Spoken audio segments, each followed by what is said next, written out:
Coming up on Tech News today, BlackBerry may spin off BlackBerry Messenger. Long passwords now less secure, and Apple TV gets more partners. All that and more coming up. Netcasts you love. From people you trust. This is Twit. Bandwidth for Tech News Today is provided by CacheFly at CACHEFLY.com.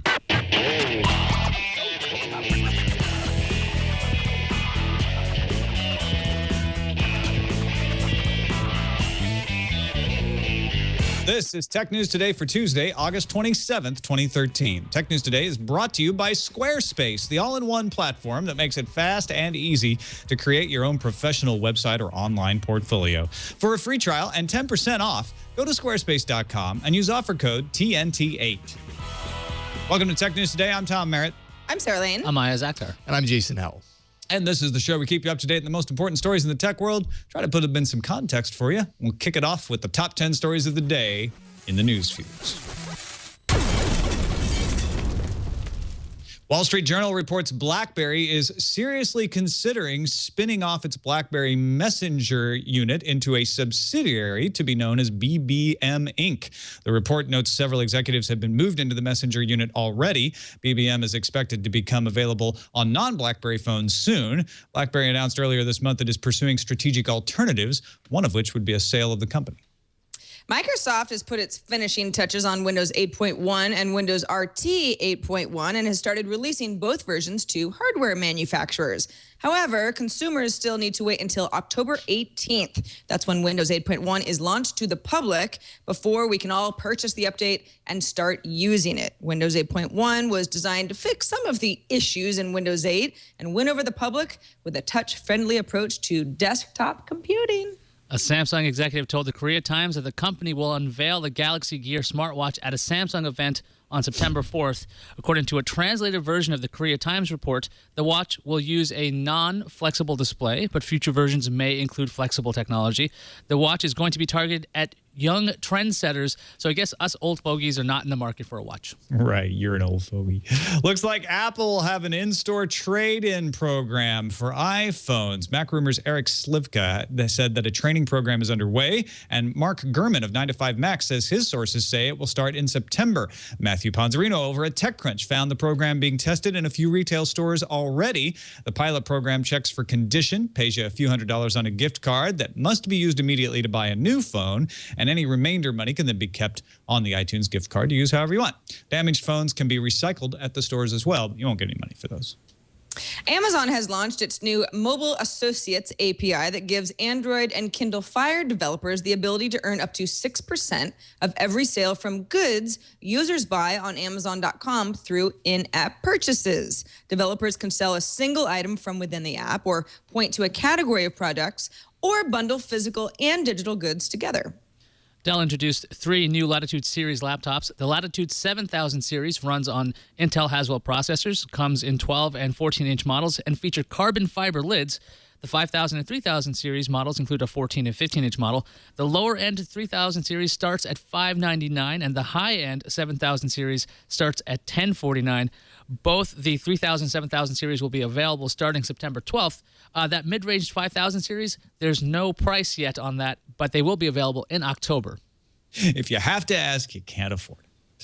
Facebook has announced shared photo albums, allowing different users to upload images to the same album. Up to 50 people can share an album, and each can post as many as 200 photos. If you set up an album, you control whether contributors can invite others or not, and albums themselves can be available to the public, friends of contributors, or limited to just the contributors themselves.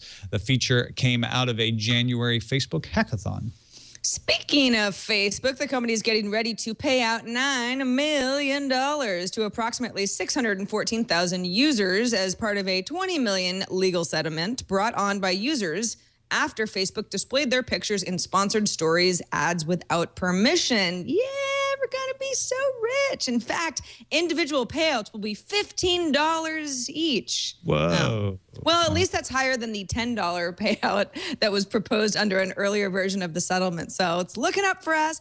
The payouts will only go to those who responded to a notice earlier this year. It's too late to do it now. Darn it. not rich. Apple TV inched forward in features and revealed a little more about who it might have been in negotiations with. The Apple TV now has apps for music video service Vivo, the Disney Channel, and Disney XD, though you have to verify that you have the right cable provider to use those. The Weather Channel and Smithsonian apps, however, don't require any verification. The U.S. gets all these channels, and they'll vary in availability by region elsewhere. ARM announced it's picking up Sensinode, a startup that makes Internet of Things software. Sensinode helped build a compression format for IPv6 that allows for low power, low bandwidth wireless links. ARM said it's going to continue to sell Sensinode's products. Financial terms of the deal were not disclosed. This episode of Tech News Today is brought to you by Squarespace, the all-in-one platform that makes it easy for me to have a book site at meritbooks.squarespace.com, or my podcast, Sword and Laser, about science fiction with Veronica Belmont, swordandlaser.com. Those are my sites. What about your sites? You guys are doing amazing things with Squarespace out there. Some of our audience members have been sending us a tweet with a link to some of their sites with the hashtag TNT Squarespace. And today, we're taking a look at the musicservice.net. We've mentioned this one before, but if you didn't get a chance to look at it, you got to check it out. A good example of using the blog template. Makes it really easy to navigate the site. Makes it look like they did so much work. And I'm sure they put a lot of work into their content, but they didn't have to sweat it on the navigation and on the architecture. Under the new music section, you can find embedded music videos. They play right in the player on the site with clips linked from YouTube or Vimeo. And you can easily share posts on all your favorite social media. The vinyl picture in that background, by the way, on the main page, yeah, right up there. Oh, that's just beautiful. Totally get what this site's about immediately. It's just a great site, the musicservice.net. Taking advantage of Squarespace, who have won numerous awards, design awards from FWA, the Webbies, Forbes, AWW awards. Awards. Anyway, it's clever, but it's a good award, and they won it. Easy to use, too. The customer support team has won numerous industry awards for customer support. They recently got a Gold Stevie Award. If you want to have an award-winning site, all you got to do is get Squarespace. Start a trial with no credit card required. Start building your website. And when you decide to sign up for Squarespace, make sure to use the offer code TNT8 to get 10% off and to show your support for Tech News Today. Don't forget to send a tweet with the hashtag TNT Squarespace. We could be choosing your Squarespace site to mention on a future episode. We thank Squarespace for their support of Tech News Today and for their support of my sites, because that's awesome too. Squarespace, everything you need to create an exceptional website. All right, everything you need to create an exceptional roundtable discussion is Callie Lewis from geekbeat.tv, and she joins us now. How's it going, Callie? Great. How are you? I'm good. Thanks for joining us. You're coming from home. I'm sorry to hear about your studio. I hope everything gets cleaned up soon. Yeah, for anybody who doesn't know, our studio flooded this weekend. We had a major water pipe burst, and water just gushed the entire place. So we're still trying to figure out exactly what kind of damage we're looking at and all that good stuff. So I am from home, and horrible lighting and all of that, but hey, I'm here. Yay. Thank you so much for persevering. And I hope you get that all cleaned up quickly and as easily as possible. Geekbeat.tv, folks, check it out. Let's start off by talking about that BlackBerry spinoff report from the Wall Street Journal, Sarah. Yeah, so we're trying to figure out, well, what's BlackBerry going to do? It wants to get sold, and it sounds like the messaging service may become a subsidiary that you mentioned, Tom, in the news views, that would maybe not operate completely independently, but more independently. It looks like some of the team has moved over to BlackBerry Messenger and working on some things that move beyond how we feel about BlackBerry Messenger. It's not just a way to basically chat with friends. Maybe there would be video chatting as well. Maybe there would be a desktop option to bring in more people that are possibly familiar with BlackBerry in the enterprise, but aren't really familiar with BBM or don't have a need for it until now. Obviously, CEO Thorsten Heinz had said BlackBerry Messenger was going to be available for the first time on smartphones other than BlackBerry. So the company is certainly open to getting BBM out there. Also, BBM channels, this is something that people familiar with the matter told the Wall Street Journal. BBM channels would be almost like a Twitter-like tool to allow brands and celebrities to closely interact with customers, with fans. I don't really know where they're going with that, but I guess it's one of those things where why not see if it takes off, that sort of thing.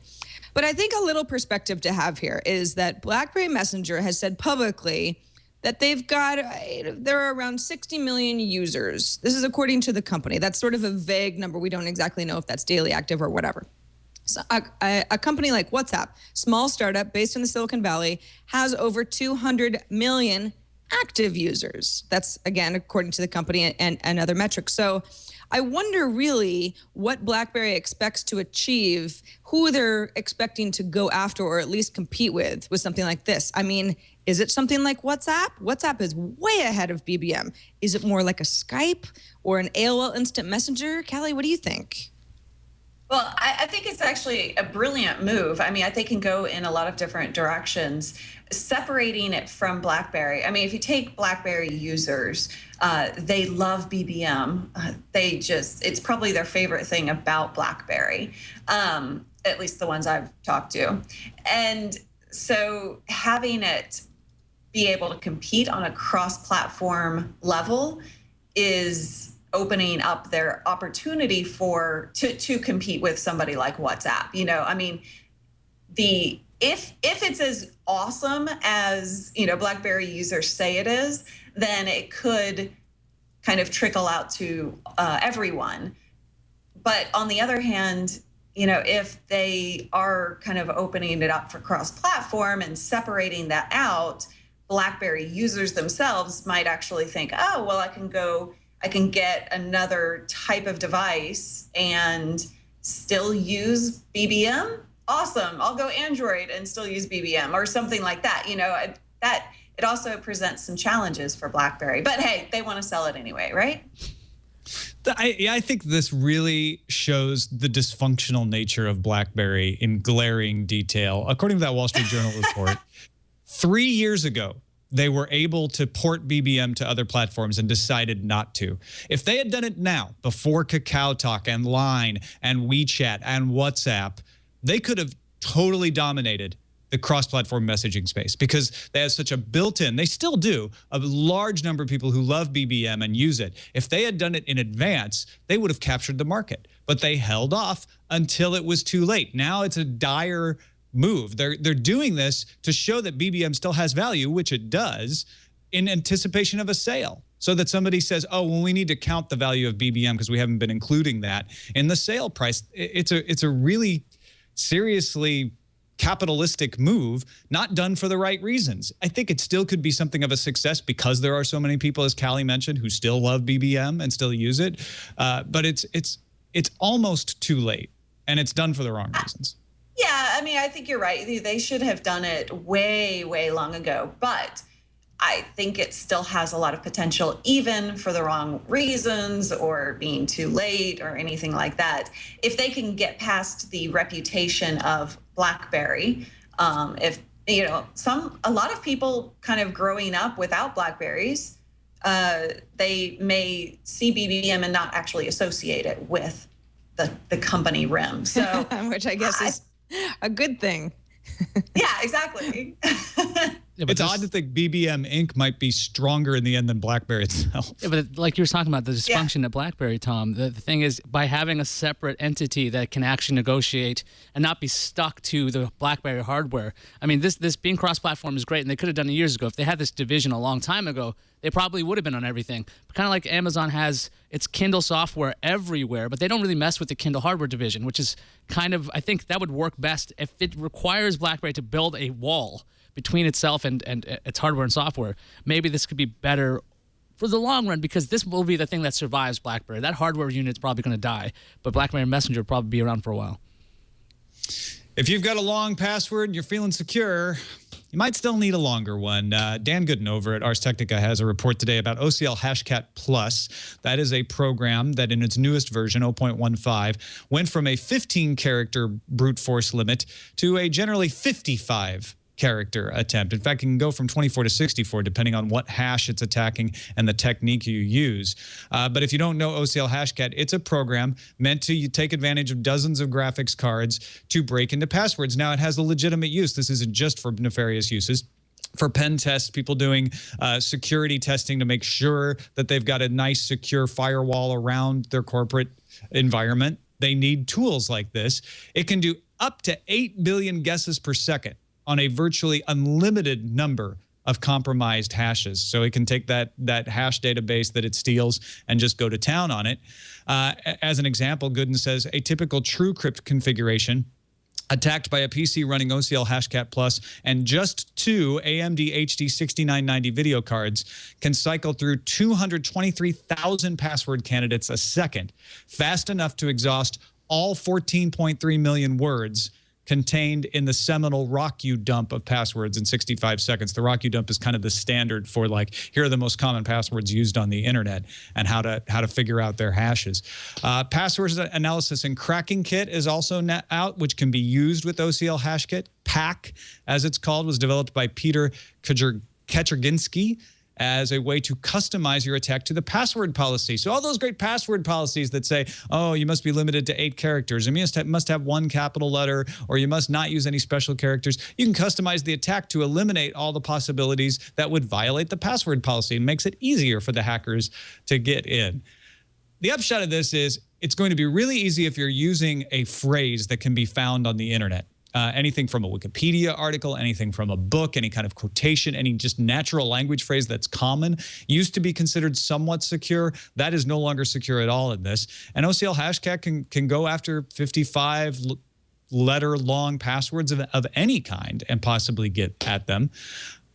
Obviously, this means you need more secure passwords, and this can go after things like LastPass and stuff like that. What do we do? What do we do for password safety now, Callie? Well, I mean, you say it can go after like LastPass or 1Password, but if you are using the randomizer in 1Password, which is the one I use, it shouldn't be able to access those, right? Well, if it can't get into LastPass, so you need a 56-character password. Right. So in LastPass. You're saying your main password has to be even more secure. Exactly. Yeah. Yes. Well, I mean, I think you come up with a really good. I mean, we're all smart human beings. We can remember one really secure password. It may take you a few times, or take you some memorization time, but just do it and use the 1Password or LastPass or whatever to make sure that all of your passwords are different across all of the different sites, and you're using those randomizers because you don't want to use any of those types of passwords on any of the sites out there. As we've seen in the past, one site gets hacked, all of your passwords are at risk. So I think we just need to take advantage of the tools that we have out there, like these that we're mentioning, and just put the effort into a single really good password. Don't use something with uppercase and lowercase and numbers, not a phrase, not 1, 2, 3, 4, 5, 6, not your favorite drink like coffee. I mean, none of that. You just have to put the effort in first. So that's all it takes. And multi-factor. I think the biggest issue, it seems like, with these sorts of things is, let's say you make up a great password. I mean, it's rock solid. It's a nonsensical word. You've got, symbols and numbers and the whole thing. The problem is that people say, all right, well, I don't want to have to do that again. So then you've got the same password across a variety of services. One service is vulnerable, and then all of a sudden, it's like you've scribbled that nonsensical password on a big billboard somewhere because it's all the same. I think that's probably more of an issue, really, than people choosing 1, 2, 3, 4, 5. Well, maybe I'm giving them too much credit, but in general, that seems to be more of an issue. As Hello says in the chat room, 2-factor is important to integrate. Yeah, and we 2-factor for now is a good defense against this, but it's just going to keep going down this road. And I hope someone soon comes up with a better way of logging in. There's all kinds of efforts out there. We've talked about a few of them on the show. I'm cheering for all of them. Something that's more secure. So be sure to watch Security Now with Steve Gibson. I'm sure he's going to have a great conversation about this if you really want to understand what's going on with it. Let's move to somewhat more pleasant fields. Watch some videos and get your weather information from Apple TV. Yeah, so Apple updated the Apple TV today with a bunch of new apps, 5 apps: Disney Channel, Disney XD, Smithsonian, and the Weather Channel. Now, Watch Disney requires you to authenticate on another device, and Watch Disney XD requires you to activate as well. I was able to activate the Disney Channel. Apparently, the basic package I have does not have XD. The Disney Channel is kind of interesting. It's got several sections. It's got an on-demand section. It also has a live section. So whatever's on Disney at that time, you can be watching that directly live as it's happening. Even shows you a program guide as to what's coming up later on in the day. The Smithsonian Channel's got a bunch of video clips like Science and Nature, History, Kids sections, and full episodes as well. The Weather Channel adds like a bit of a dashboard-like feel. You have your weather, and there's also featured content like video content such as programs. I didn't know Weather Channel even had programs like these are like reality-based programs like Iron Man, Destination Uncharted. It's got video content broken up by interest. It's got it's very, very Apple-like with its recreation, environment, and nature clips. Also has a recently watched section. Vivo, there's a Vivo TV section which runs just like a regular channel. You just turn it on and there you go. You got videos. You can't do anything with it. You can't like fast forward or anything. I think you can rewind. I got to double check that. I was testing out all of these apps this morning. There's a search. You can even link it to your Vivo account so you can manage playlists once you get to a computer that way. Callie, does any of this sound exciting to you that Apple TV is getting more and more apps? Oh, well, yeah, I mean, they should. They, especially with Disney, I mean, that's a long time coming. Why haven't they done that in the past? They have a relationship with them, for goodness sakes. But I think it's a very good move in terms of, especially Disney, when you look at Netflix, that is kid-friendly content is one of people's favorite things, about Netflix. And even though it's not, direct, yeah, more apps, more choices, better for everyone, right? Yeah, I really enjoyed the weather app. I tried that this morning, and just being able to like go straight to my local forecast and play a short minute and a half forecast just for me in a nice, pleasant Weather Channel telling it was pretty cool. It was pretty awesome. I know I can get that on TV, and I know I can get that online. But yeah, it's video. It's right there on your television. Okay. Sailor Line in the chat room says you can fast forward and rewind Vivo with the Apple TV remote. Thanks for that note. I'm looking at the Apple TV interface. It's getting more and more packed. Okay, so we got a lot of these apps, and you can, through like little hacks, you can hide them through the parental controls. But do we ever see Apple TV actually opening up, or are we always going to see this very stylized? Every application looks very consistent. That's something I do enjoy when it comes to Apple TV. If you look at something like the Roku, the interfaces can be very, very varied when it comes to app to app to app. Are we ever going to see an open Apple TV ecosystem, or we're just going to get these random updates, which Apple doesn't even seem to promote? I'm sorry, open and Apple? Did you use that in the same sentence? There is an iOS app store that does exist. It's not so open, but it's more open than Apple TV.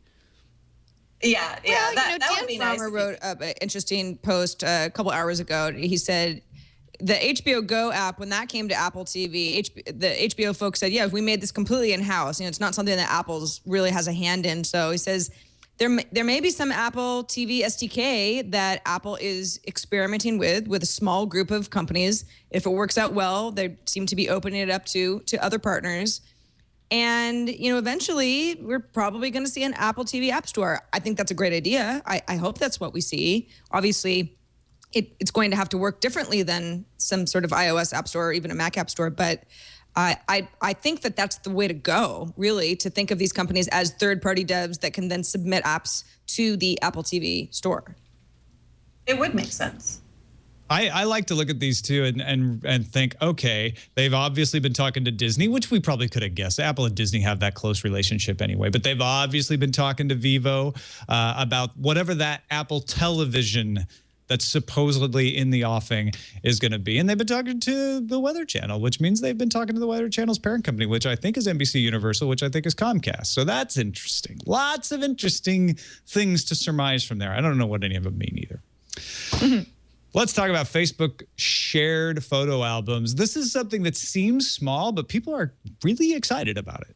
Well, people are really excited about it, but that's sort of funny to me because this is definitely functionality that exists in standalone apps already. In fact, I think we've talked about Albumatic on this show. If not, I've certainly talked about it on i5 as well as Cluster.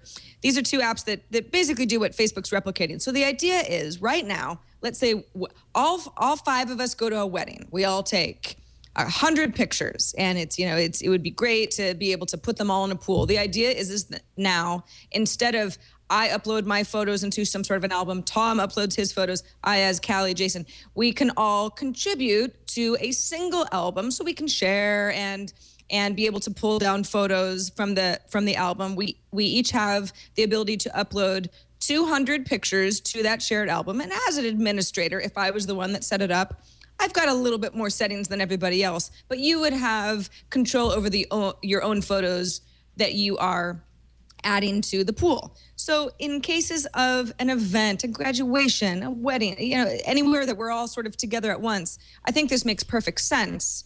And this did come from a hackathon that Facebook does pretty regularly. A couple of engineers at the company say, we're trying to solve a problem that nobody else has solved.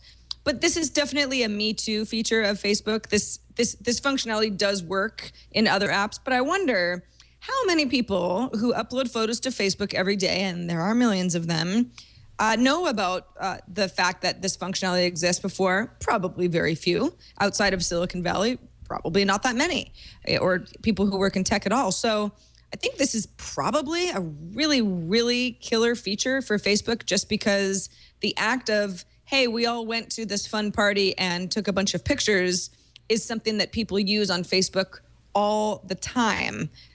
Callie, what do you think? Is this something that you feel there's a need for? And would you go to Facebook to share photos with all your friends, or do you do that already? Well, I'd be surprised if I could even find this feature on Facebook. I can't find anything on Facebook.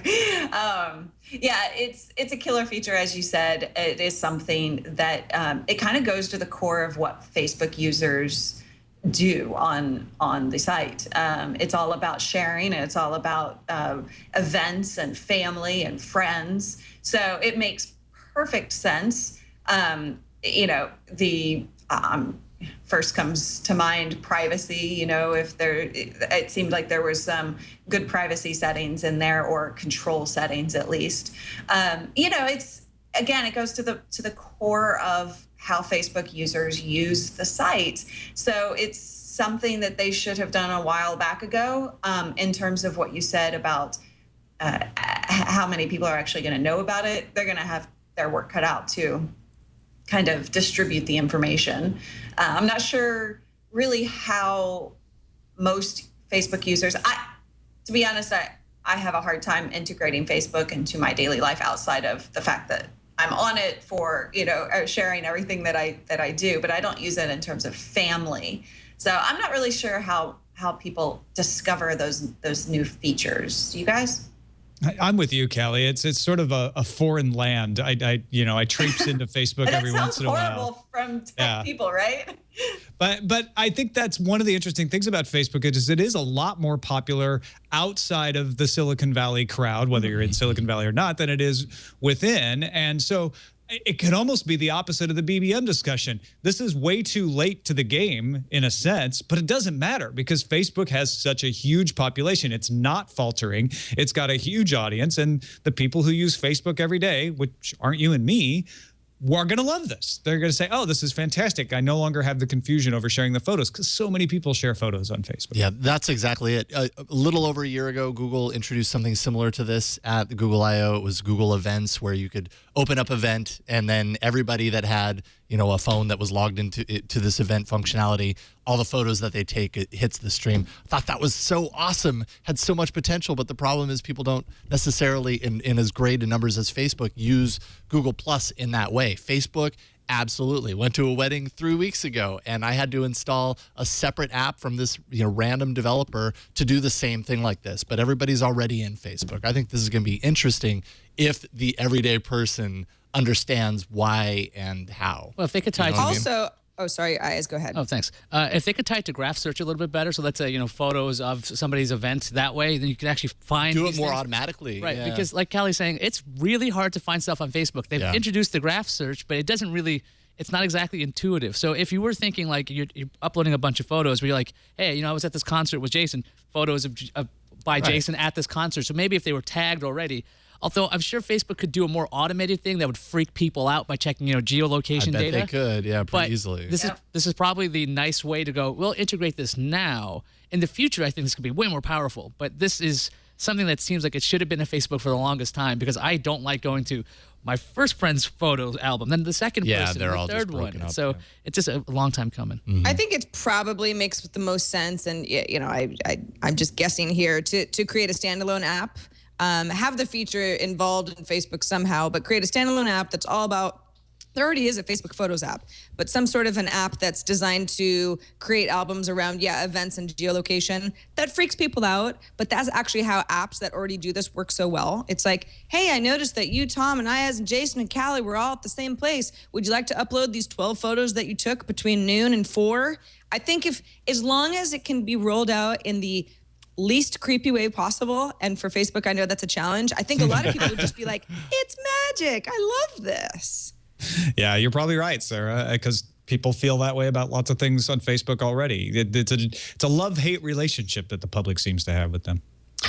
Ayaz told you a little bit about a company. I keep wanting to call them Sensodyne, which is the toothpaste. Sensinode, an Internet of Things company. Let me give you a little background on why ARM is interested in them. In July, ARM began to transform part of its Cambridge headquarters into a hub for Internet of Things research. ARM wants to sell its Cortex-M low-power processor into the Internet of Things market. IMS Research estimates that by 2020, there will be 30 billion Internet of Things chips being sold. ARM currently sells 8.7 billion, so they would like to get in on that potential market. They started Mbed, it's MBED. That's a project for developing ARM-based microcontrollers for controlling the sensors and the small devices that are Internet of Things. And Sensinode OI makes software. The NanoStack is a low-power IPv6 software that allows the things to communicate with themselves. And then NanoRouter Edge connects all of the things to the internet. So this is all about putting sensors in tiny things, not just about turning on your lights with a smartphone. It's about meters. It's about valves. Sensinode created 6LoWPAN. That's an IPv6 over low-power wireless personal area networks, and CoAP, Constrained Application Protocol standards. They're also contributing to Zigbee. You've probably heard of that for home automation. ETSI, not the craft marketplace, but ETSI and OMA. So streetlight control. You can turn off whole neighborhood streetlights on and off with more efficiency. Parking meters. We've all used those parking meters that wirelessly connect. Smart meters on your home, creating a mesh network using 6LoWPAN and then connecting to the internet. Sensors, switches, valves, all that kind of stuff. This shows that this market is beginning to become a real thing in the next couple of years. That excites me. Callie, I know you're into this kind of stuff too. What kind of stuff can you imagine us being able to take advantage of in the future? Well, I mean, you mentioned some of the things, being able to, as a community, control power, which is something that a lot of big companies are talking about.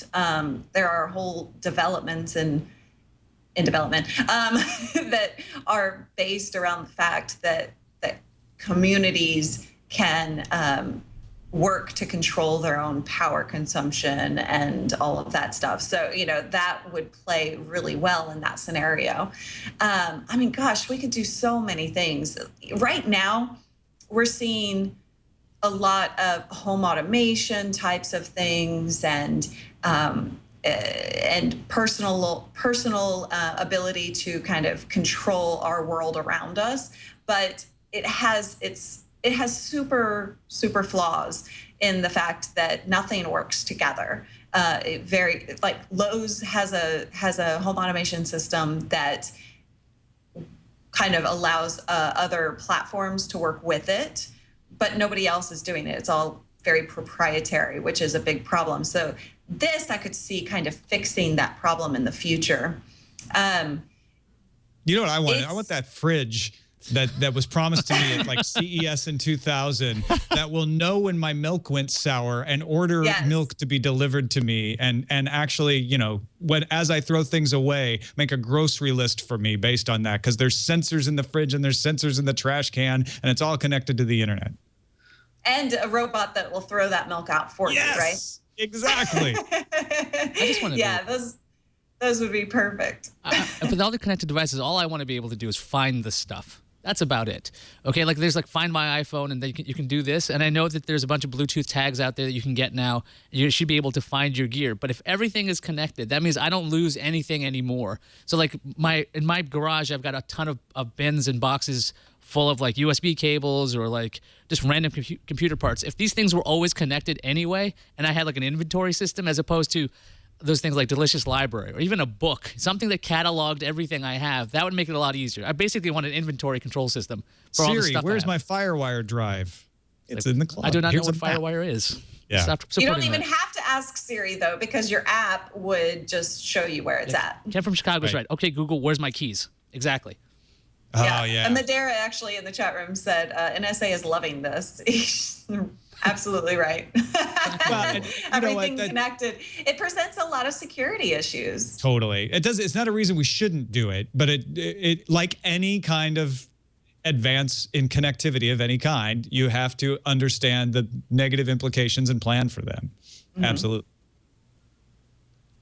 Well, let's finish up with a 3D laptop camera that can follow us around. Talk about your security implications. This is Intel announcement about kind of, is it motion sensing? Explain this. Okay, Aya. so it's a 3D laptop camera, and it uses a depth sensing technology. That's what it's kind of like the Kinect. So the Kinect uses two cameras to figure out things.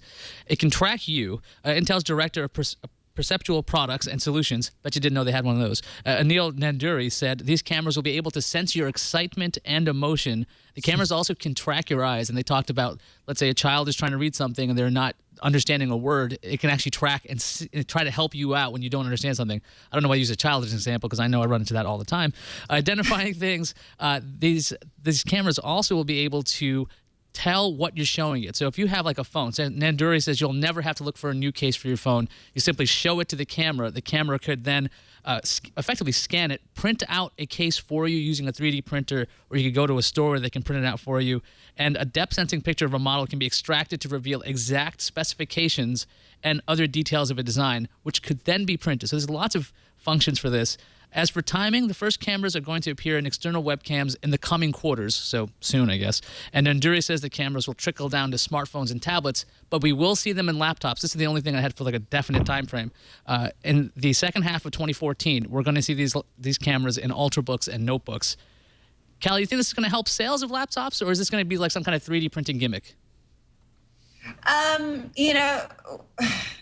Will it help sales? Yes, it'll help sales because salespeople will figure out how it works for people to get excited about. And as we've kind of hinted at throughout some of these privacy and security conversations today, most people, the majority of the world, don't really think about implications like that before they buy because it's exciting.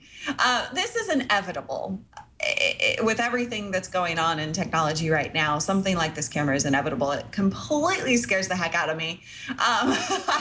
But also on the positive side, if it can track your emotions, I wonder if it could even, bring up, I'm sensing that you're sad today. Would you like to play your favorite YouTube video? Something like my favorite YouTube video that makes me happy is that kitten, the tickle kitten. I don't remember what it's called, but it's like tickle and she goes, ah! You know what I'm talking about? I do. Yeah. I know exactly what you're talking about. Something like that kind of help you through your emotional crisis, maybe. I don't think it can stare lovingly into your eyes, as somebody in the chat room pointed out. But these types of things, I think we need the capability as users to be able to turn that stuff off. The HP Z1, one of my favorite things about that computer is the ability to turn the camera away from you. I don't like having cameras staring at me constantly. I know that sounds paranoid, but I want the ability to kind of turn away that camera or cover it up in some way. Am I crazy? I think the whole emotion thing is kind of silly. I I don't like the idea. I think the eye tracking thing is mildly interesting. We've talked about the limitations and how it couldn't work. And if you look away, you don't necessarily want your video to pause and blah, blah, blah. But the emotion stuff just bugs me. I don't feel like I want my technology to try to glean whether I'm pretending to be happy or genuinely sad or that sort of thing. It seems really gimmicky to me. But it's probably not something that's going to go away anytime soon because, yeah, salespeople are it's that wow factor, right? Of this technology can read your thoughts. To be honest, it is a gimmick at this point, but that's anytime we see something like this come through, in my experience, it's not going to work exactly like they say. It's going to be a novelty for the first 3 years, and then it'll turn into something that's actually probably useful. Took the words right out of my mouth. That's exactly I'm what sorry. I was going to say. No, that's great. Like I 100% agree with you because voice recognition, even databases back in the 70s were all sort of over-promising what they could do, but they eventually have started to turn around and they actually can fulfill that promise. So yeah, it might be a long time before this becomes useful, and it is probably gimmicky right now. Yeah, but combining that with the Internet of Things situation, so then if you are having a bad day, your music can turn on, maybe your robot cat shows up. I mean, lots of different things happen to try to cheer you up. Remember, the robotic cats they're gonna happen again. I made your eyes, cat. Let's move on to the randomizer. All right, it was a close vote, right down to the wire here. We had 3 of them today. Super Mario Brothers Parkour in Real Life. If you want to see it, look it up. That's the headline in YouTube. Only got 29% of the vote. A wearable computer more powerful than glass and even more awkward with 34% of the vote. And Hex, a tiny hackable smartphone-controlled copter. It's a quadcopter, available for $39 on Kickstarter. Got 37% of the vote, just nudging into first place. This is essentially like your own private drone. Now you're going to have to follow local laws and things, but for $39, you get the basic quadrocopter set. That's the shell and the propellers. The highest package, priced at $2,000 and $3,000, include custom design copters and entry into beta testing. But you can hack these things. You can control them with your smartphone. You can spy on the neighbors. Don't do that. Don't spy on the neighbors. I love him. Look at it. It's a little friend. Talk about talk about being afraid of cameras looking at you. There's going to be copters everywhere in the future. Yes, there are. Those are scary, but completely awesome. At least they're noisy enough that you notice them, right? You're hearing that buzzing. Well, they are now. Not all.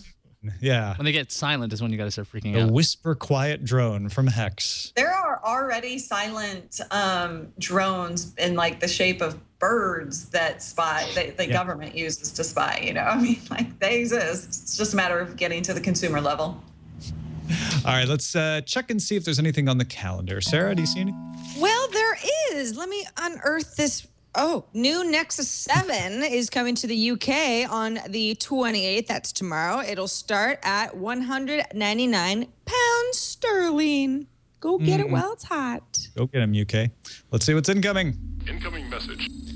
I got a message from Eric. He said, when Yahoo announced their email wishlist program, I was very excited and looked forward to the possibility of getting a better username.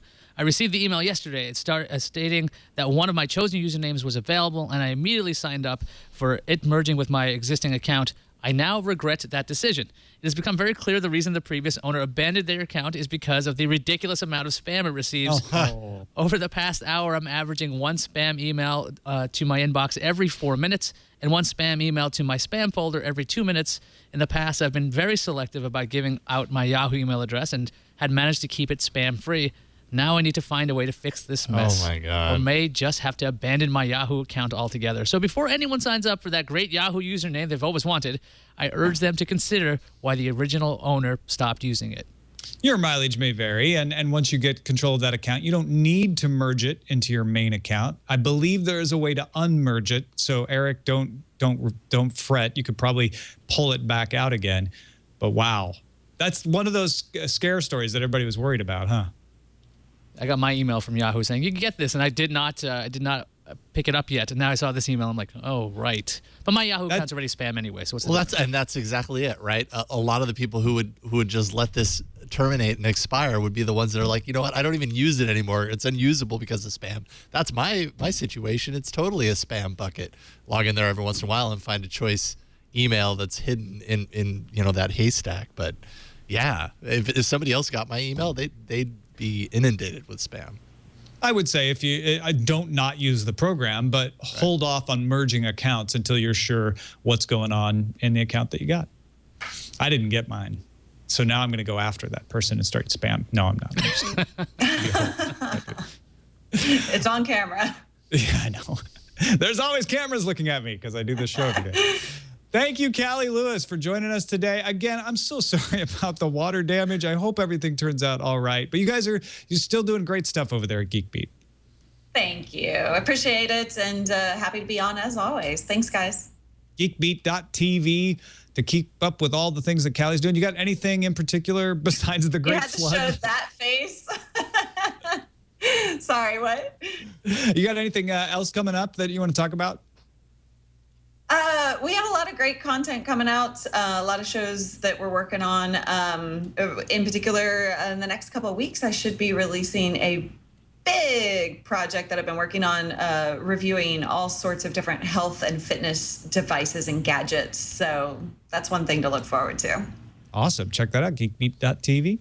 Also, check out our subreddit, technewstoday.reddit.com. If you'd like to have a little bit of a say in what we talk about, we look at that as one of our sources of what are the interesting things to talk about there in the world of technology, technewstoday.reddit.com. Also, if you're watching live, or you can watch live tomorrow morning at 9 a.m. Pacific time, we'll be recording our mid-year listener co-host show. We usually do this during the holidays, and we pulled it off this year thanks to Jason Howe. We're going to do a listener co-host show in the middle of the year as well. It will appear in the Tech News Today feed if you're not watching live on Monday, September 2nd. That's Labor Day. We won't be doing a regular show then, but we will have a new show for you in that feed.